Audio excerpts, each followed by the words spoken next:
In Christianity, there is a common belief that Jesus, known as Eesa, peace be upon him, willingly gave his life on the cross for the forgiveness of humanity's sins, and that this was part of God's plan. But an important question arises: is there any place in the Bible where it is directly stated that God himself planned to hand over his prophet to the enemies to be killed? This question invites us to think more deeply. If we look at the event in the Garden of Gethsemane, the Bible describes that on the night before the crucifixion, Eesa, peace be upon him, prayed intensely. He said, "My Father, if it is possible, let this cup pass from me." For many people, this prayer becomes a significant point of reflection. If death on the cross had already been a clearly declared divine plan, then why would a prophet pray so earnestly to be saved from that fate? Would a chosen messenger desire a path that leads to humiliation, torture, and execution? Another argument often raised is that there is no explicit verse in the Bible that directly states, God planned that Jesus would be crucified and killed. Rather,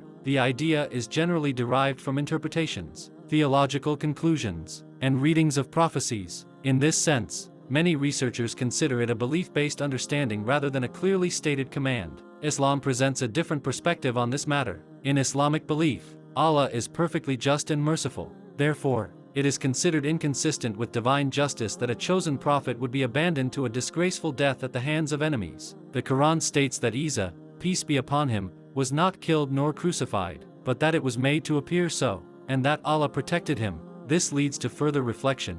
Could the crucifixion have been a human plan rather than a divine one? If God is all-powerful, why would he allow his prophet to face such an end? And if the death of an innocent person is seen as a means to remove the sins of others, how does that align with the concept of justice? These questions remain at the center of ongoing debate. Did Jesus willingly go to the cross, or was he divinely saved? Each person ultimately explores the answer through their own faith, reasoning, and understanding.